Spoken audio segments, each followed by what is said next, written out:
Eu queria convidar todos os irmãos nesta hora a ficarem de pé para a leitura da palavra do Senhor, que está em Filemão. Nós vamos estar de pé em reverência à leitura da palavra de Deus.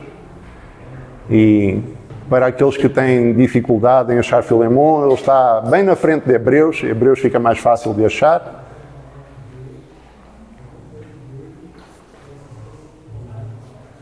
E nós vamos ler, é um livro bem curto, nós vamos ler todo o livro de Filemão. São 25 versículos, nós vamos ler e então vamos nos aprofundar a respeito desse livro. Amém?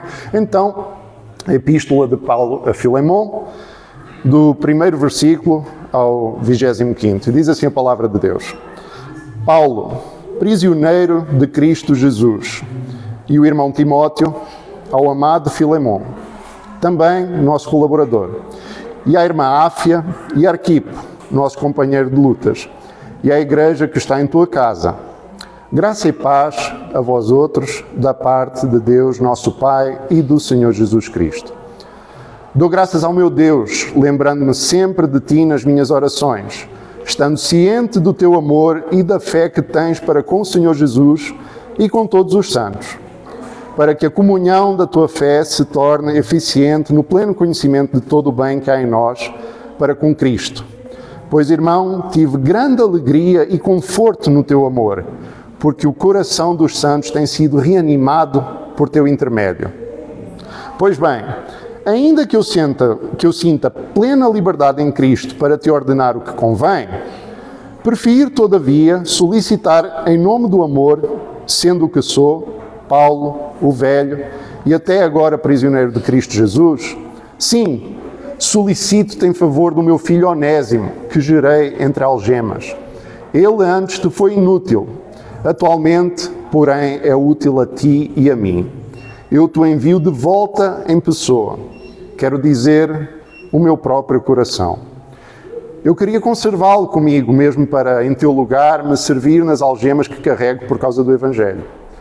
Nada, porém, quis fazer sem o teu consentimento, para que a tua bondade não venha a ser como que por obrigação, mas de livre vontade.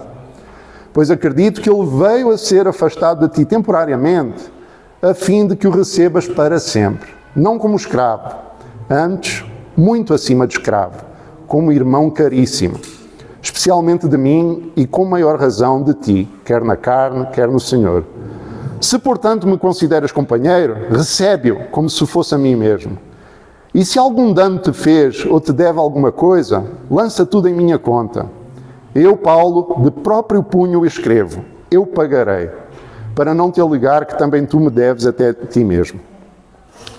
Sim, irmão, que eu receba de ti no Senhor este benefício. Reanima-me o coração em Cristo. Certo como estou da tua obediência, eu te escrevo sabendo que farás ainda mais do que estou pedindo. E ao mesmo tempo prepara-me também pousada, pois espero que por vossas orações vos serei restituído. Saúdam-te Epáfras, prisioneiro comigo em Cristo Jesus, Marcos, Aristarco, Demas e Lucas, meus cooperadores. A graça do Senhor Jesus Cristo seja com o vosso espírito. Até aqui, podem se assentar, meus irmãos. A epístola de Paulo a Filemão, ela é diferente de tudo o que nós encontramos no Novo Testamento. Nós temos os Evangelhos, Mateus, Marcos, Lucas, João. Nós temos as cartas paulinas, das quais Paulo escreve 13, possivelmente 14, certo? Só que dessas cartas, 3 são dirigidas a pessoas específicas, em vez de igrejas. E dessas que são dirigidas a pessoas específicas, temos Timóteo, temos Tito, que são cartas orientando o comportamento de pastores na igreja, como é que eles deviam agir, como é que eles deviam tratar.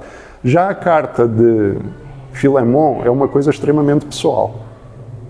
É muito diferente, parece até fora do lugar dentro daquilo que é o Novo Testamento.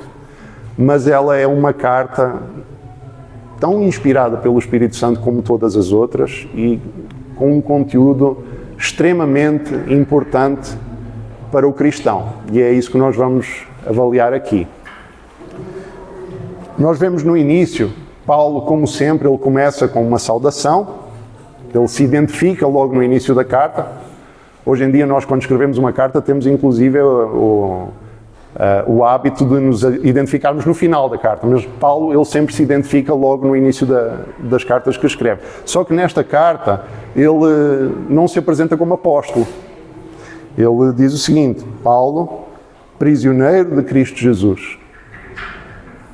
E ele se apresenta junto com Timóteo, ou seja, para mostrar que a pessoa que estava recebendo a carta, Filemon, para mostrar que o tópico que Paulo ia tratar com ele já estava colocando a par também Timóteo. Isso porquê? Porque Paulo estava preparando Timóteo para servir na liderança que era, naquela altura ainda, de Paulo. Estava preparando Timóteo para isso. E o assunto que ele trata é um assunto extremamente delicado. E é interessante que, para contextualizar os irmãos, esta carta, ela trata do seguinte: de um escravo, Onésimo, que ele foge do seu senhor, Filemon, e eu sei que isso aí pode, inclusive, causar, assim, confusão na cabeça de algumas pessoas. Assim, como é que é possível que Paulo, sendo apóstolo de Jesus Cristo, ele se dirige a Filemon com palavras tão boas a respeito dele e, no entanto, ele está tratando com uma pessoa que tinha escravos? Isso porquê? Porque nós, quando pensamos na pessoa, na palavra escravo, nós temos um conceito que é diferente daquele que o escravo vivia naquele tempo. O escravo, ele não era maltratado porque ele era de valor. Ele, inclusive, cuidava dos filhos. Tinham escravos que eram professores dos filhos da casa em que serviam. Então, era um cenário cultural bastante diferente. E, no entanto, ainda assim havia escravos que fugiam, como é o caso de Onésimo.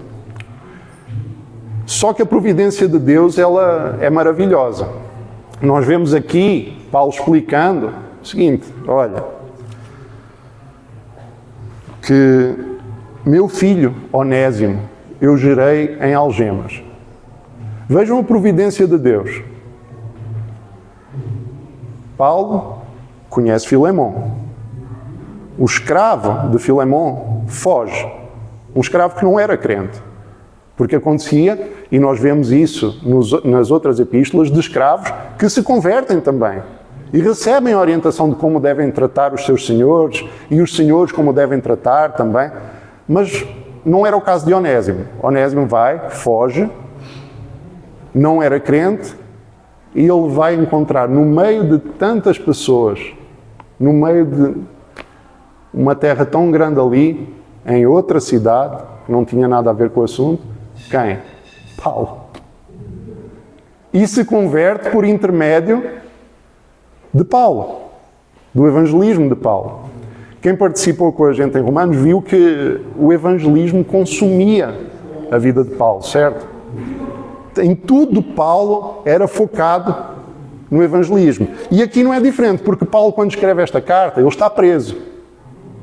É uma das cartas que Paulo escreve enquanto está preso. O foco dele dentro da prisão continua sendo a mesma coisa. Evangelismo, salvação de almas. E Paulo, então ele escreve aqui, prisioneiro de Cristo Jesus, não era de Roma, não era do Império, não. Ele podia estar na prisão, mas ele estava lá por causa de Cristo. Por causa disso. Ele escreve a Filemon, ele não esquece da família de Filemon, irmã Áfia, a Arquipo, e a igreja que está em tua casa. Isso é interessante, porque a igreja, ela, e nós gostamos de ter templos grandiosos, não falo só de Lagoinha não, meus irmãos. Vejam outras igrejas no mundo inteiro que têm templos extremamente trabalhados. Nós gostamos de ter um local adequado para as nossas reuniões, mas a igreja não começou desse jeito. A igreja começou conforme Paulo escreve aqui a Filemon, a igreja que está em tua casa. Templo, assim, das construções mais antigas que se encontram no cristianismo, na história do cristianismo, estamos falando do 3º século. Antes, era na casa dos irmãos. Então, quando vocês se reunirem nas células, nos GCs, saibam o seguinte: não é um grupo da igreja que está reunindo ali, é uma igreja. É a igreja. Faz parte daquilo que é o corpo de Cristo. Era isso que o Paulo estava mostrando aqui. Assim, olha, a igreja que se reúne em tua casa. Então, Filemon era uma pessoa também de liderança dentro da igreja.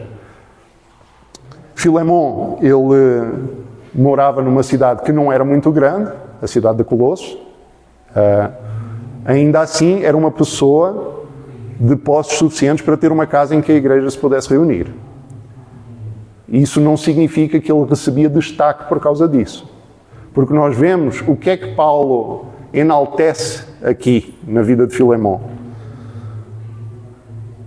A comunhão da tua fé se torna eficiente no pleno conhecimento de todo o bem que há em nós para com Cristo. Pois, irmão, tive grande alegria e conforto no teu amor, porquanto o coração dos santos tem sido reanimado pelo teu intermédio. É isso que Paulo enaltece na vida de Filemon. A forma como a igreja, os santos, era cuidada por ele. Não era a casa que ele tinha, não era a posição social que ele detinha na cidade, não, nada disso. O que Paulo enaltece em toda a carta é o amor que Filemon demonstra para com os santos. E é com esse amor, precisamente, que Paulo conta. Porquê? Porque Paulo vai escrever a respeito de alguém que, segundo a lei, segundo a cultura daquela época, um escravo fugido, que inclusive é Paulo quando diz, olha, se ele roubou, coloca na minha conta que eu vou pagar, porque Paulo sabia o que Onésimo tinha feito. Isso aí, os escravos naquela altura que se rebelavam dessa forma, aí sim, eles eram punidos severamente, podiam ser torturados, podiam ser mortos, podiam ser inclusive crucificados como castigo. Fiquem à vontade.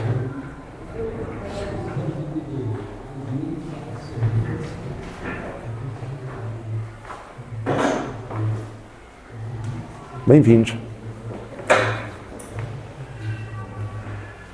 Então, os escravos no tempo de Paulo, eles podiam ser tratados dessa forma. Era o costume da lei tratá-los assim. Então é um assunto delicado, porque legalmente Filemon tinha direito, de caso Onésimo fosse capturado, de agir com ele dessa forma. Ele tinha esse direito. E, no entanto, Paulo ele escreve para ele o seguinte: olha, conheço o teu amor para com os santos, conheço a forma como você trata os irmãos, e é isso que ele diz aqui. Olha, solicito-te em favor do meu filho Onésimo, que gerei entre algemas. Onésimo, esse escravo, descrente, fugido, que se tentou esconder, ele é alcançado pelo Senhor através de Paulo, que estava preso. Na prisão de Paulo, Paulo alcança mais uma vida por intermédio de Cristo. E Paulo escreve, não assim, olha, faz alguma coisa por mim aqui na prisão, não. Olha, eu estou-te escrevendo em favor do meu filho na fé, Onésimo. É por isso que eu te estou escrevendo aqui. Inclusive, quem leva a carta é Onésimo, porque Paulo fala aqui, olha assim, eu te envio de volta em pessoa, quero dizer, o meu próprio coração. Nós vemos o seguinte, vejam que aqui está retratado aquilo que a palavra nos fala, que se tem alguma coisa contra o irmão, para ir se reconciliar primeiro com o irmão antes de o levar no altar, uma oferta.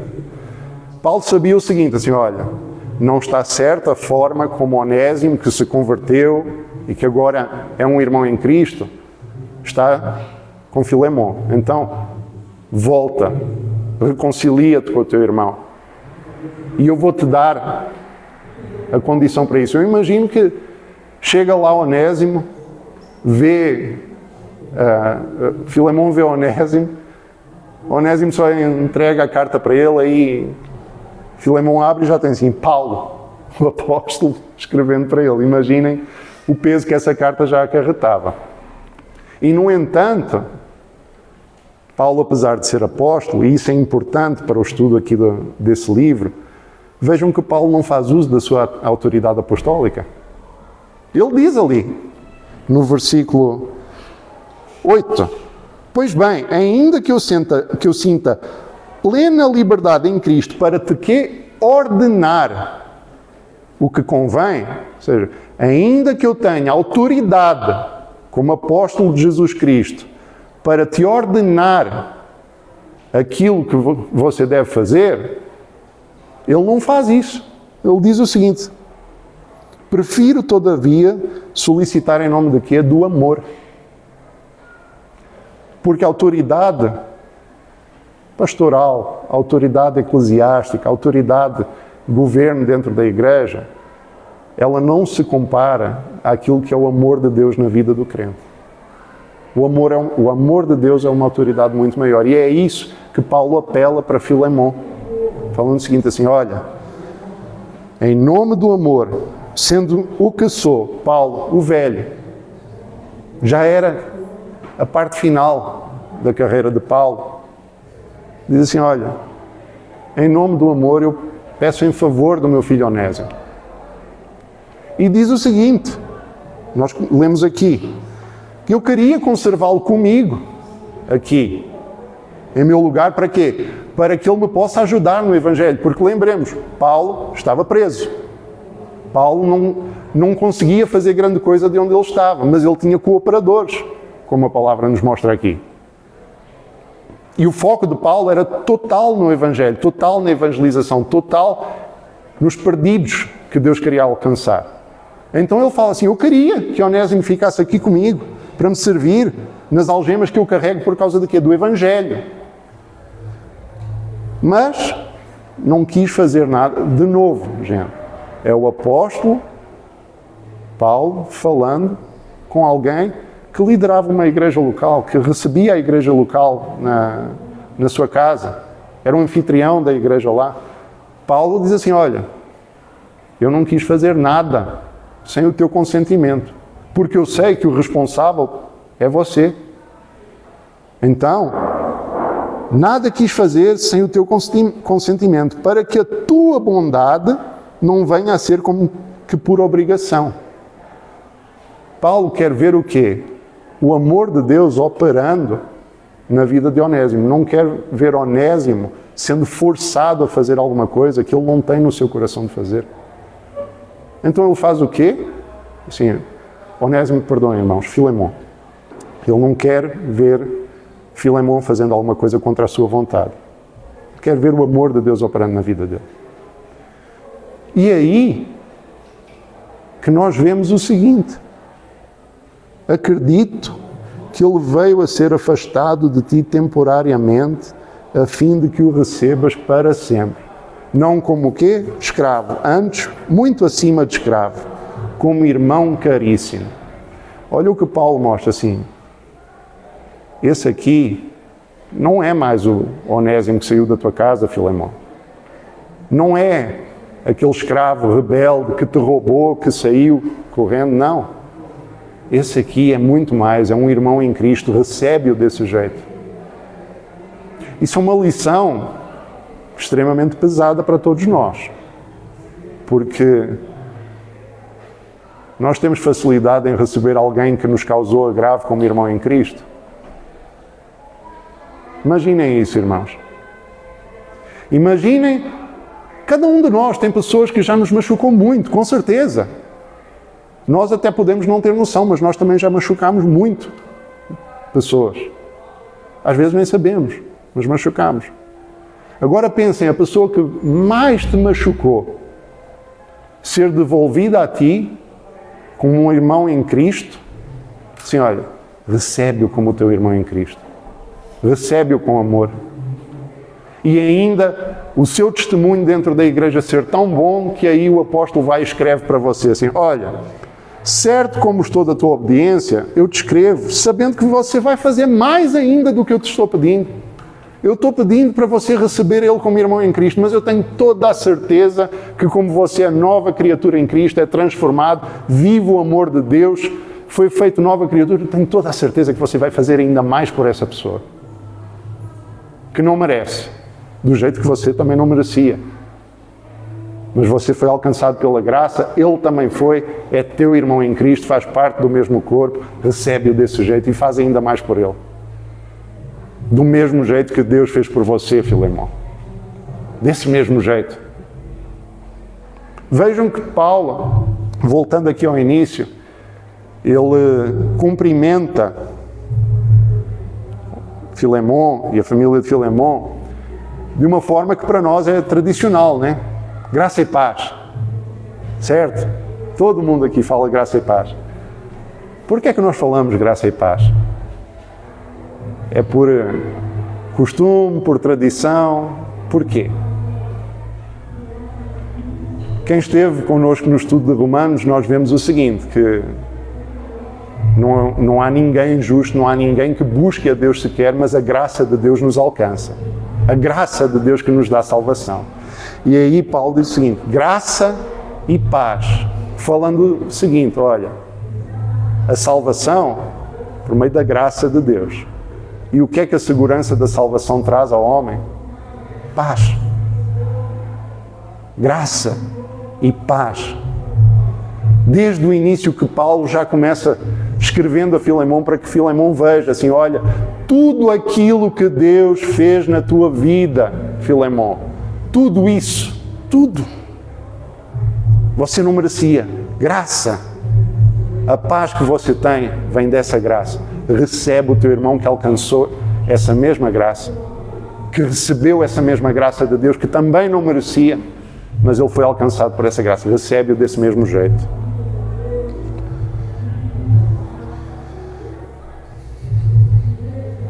E nós vemos, desde o início até aqui, a forma, o comportamento de um cristão, o comportamento de Paulo. Porque nós vemos aqui que o amor cristão,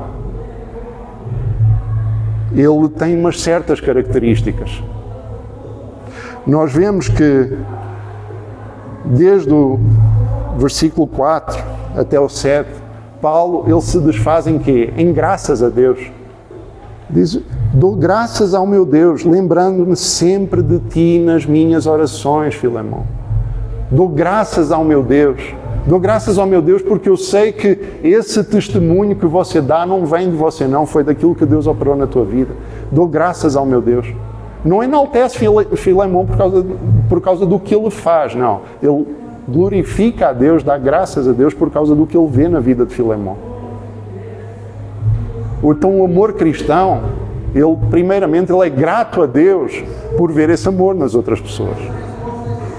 Quando nós vemos Deus operando na vida de um irmão, vendo o que Deus faz através da vida desse irmão, a primeira coisa que nós devemos fazer é ajoelhar, levantar as mãos ao céu. Sei lá, irmãos, conforme o Espírito Santo tocar no vosso coração, mas o certo é graças a Deus por isso, glória a Deus por isso. Porque isso vem dele. E toda a glória para ele.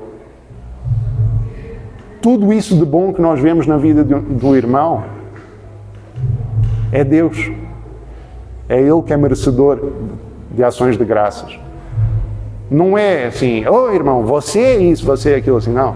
Oh irmão, glorifico a Deus pela tua vida. É o que Paulo faz aqui. E o amor cristão, ele continua. Quando Paulo, nós falámos disso mais cedo, olha, Paulo está preso.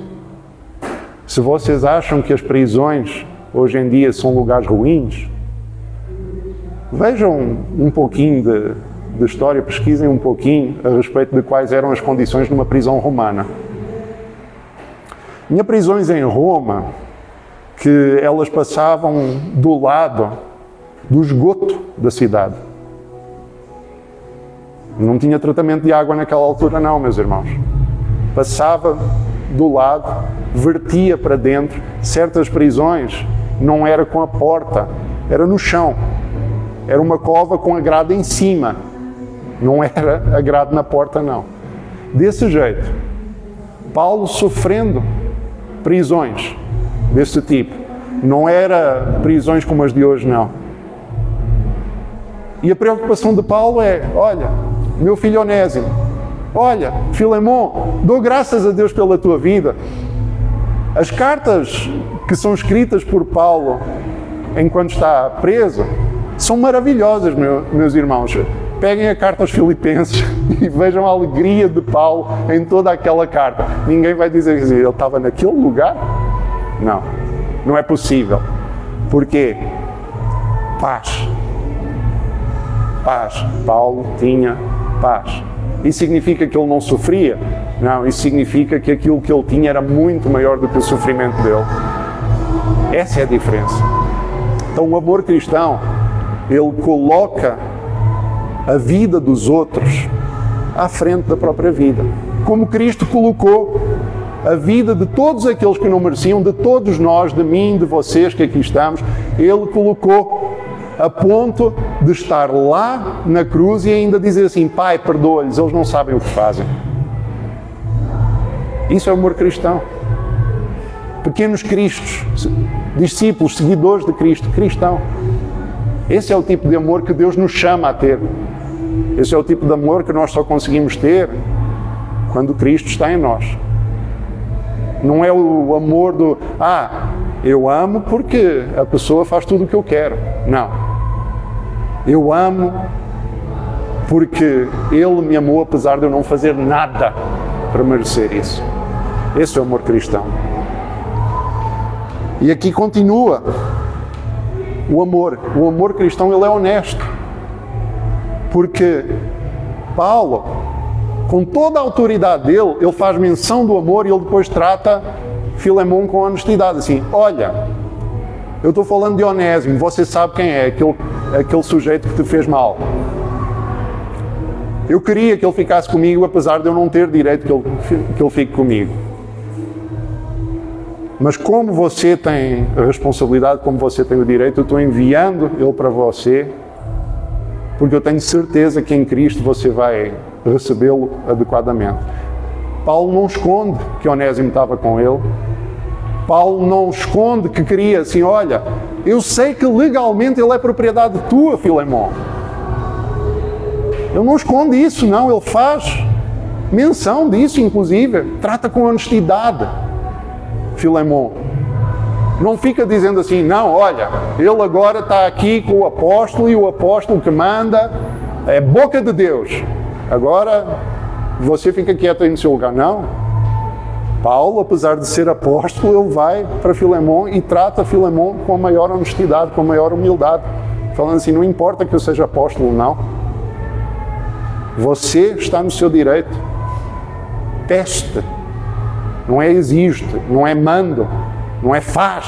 É, olha, peço-te. Em nome do amor de Cristo. Peço-te. Recebe-o. E o amor cristão, ele crê no melhor dos outros. Ainda que o irmão possa não merecer. Mas olha aqui o seguinte, como Paulo escreve no final para Filemon, certo como estou da tua obediência. Eu te escrevo sabendo que farás mais do que eu te estou pedindo. Eu não estou aí para ver, eu não estou aí para fiscalizar, eu não estou aí para garantir que você vai respeitar aquilo que eu te estou falando para fazer, que eu te estou pedindo para fazer, mas eu estou certo que você vai fazer ainda mais do que eu te estou pedindo, porque eu conheço o amor que há em ti. Vejam, numa carta tão pequena, tão direta, um livro tão simples, a profundidade disso, meus irmãos. A profundidade do que é o apóstolo dos gentios, Paulo. Tratar com alguém que está só numa igreja local. Com esse jeito de igual para igual. Sim, não tem aqui que eu mando, quero e posso, não. Faz, eu peço. E faz não é para meu proveito, não. E no final, Paulo, ele ainda nos dá mais outro exemplo. Ao mesmo tempo, prepare-me também pousada, pois espero que por vossas orações vos serei restituído. Vejam aqui que Paulo, ele, com certeza, ele não ia se enquadrar na igreja do século XXI, não, meus irmãos. Porque se fosse o Paulo do século XXI, ele diz assim, eu vou determinar a minha saída da prisão aqui, eu vou estar livre, eu determino na autoridade que eu tenho que não tem porta nessa prisão. Não, ele diz aqui, eu espero, eu confio, que porque pelas vossas orações, não é por causa do meu título de superapóstolo que rodou todo o território conhecido daquele tempo. Não, não é por isso. Não é porque eu sou a superestrela gospel, não. Pelas orações da igreja local. Pelas orações dos meus irmãos em Cristo. Pelas orações daqueles que não são conhecidos, mas que fazem parte da igreja. Daqueles que fazem a vigia à noite e ninguém sabe o nome deles. Daqueles que não conseguem ir dormir sem dizer, não, aquele irmão está necessitado, vou orar por ele, não consigo fechar os olhos. Paulo, não me venham dizer que alguém hoje em dia tem mais fé que Paulo, não, gente. Não me venham dizer isso. E Paulo vai dizer o seguinte, assim, olha, pelas vossas orações. E ainda tem a humildade de dizer assim, olha, sim, ok, eu sou apóstolo, mas querem saber, tem Epáfras, prisioneiro comigo em Cristo. Prisioneiro comigo em Cristo, está aqui comigo, tão servo quanto eu. Marcos, Aristarco, vejam que Paulo ele nunca se esquece nas suas cartas daqueles que trabalham para Cristo. Ele sempre menciona. Romanos, então o final de Romanos parece quase os créditos finais de um filme, porque ele não esquece ninguém lá. Ele fala todos pelo nome, fala às famílias que trabalham para Cristo. O apóstolo, sim, não, todos meus cooperadores com Cristo, em Cristo. Olha que lição de humildade, gente. Olha que lição de como se comportar. Não é à toa que a palavra nos diz assim, aquele que cuida de ser alguma coisa assim mesmo, engana-se a si mesmo. Paulo sabia disso. Ele sabia que sem Cristo nada podia fazer. Sem a igreja de Cristo nada podia fazer. Porque o corpo, ele não anda só porque o dedo do pé quer. Ele sabia que a igreja, ela caminha como um todo. Eu não consigo estar aqui estudando com os irmãos se não for pelas orações dos irmãos. Os irmãos não conseguem estar aqui se não for pelas minhas orações, e nenhum de nós consegue estar aqui nem servir a Deus se não for pelo próprio Deus. Essa é a dependência. Nós somos os membros, Cristo é a cabeça. Isso é o que nos ensina esse livrinho aqui. Pequenino. Tem mensagem do WhatsApp que é maior. Olha a profundidade daquilo que Paulo escreve aqui para Filemão. Olha, meditem nisso, reflitam nisso. E eu garanto-vos uma coisa, que se vocês ainda hoje voltarem para casa, abrirem Filemão lá, lerem de novo, vocês vão ver ainda mais do que nós tratamos aqui. E quando orarem e voltarem a ler, vão ver ainda mais a profundidade daquilo que é o amor cristão. Amém, meus irmãos? O nosso estudo está terminado. Carta pequenina, estudo menor, tão importante quanto o estudo que nós tivemos de 4 cultos seguidos antes. Tão importante quanto isso. Não é porque um livro da Palavra de Deus é menor que ele tem menos importância. É tão importante quanto. Então meditem nisso, meditem na palavra de Deus, vamos meditar nisso aí e que o amor de Deus, ele possa ser cada vez mais manifesto como era aqui. Amém, meus irmãos?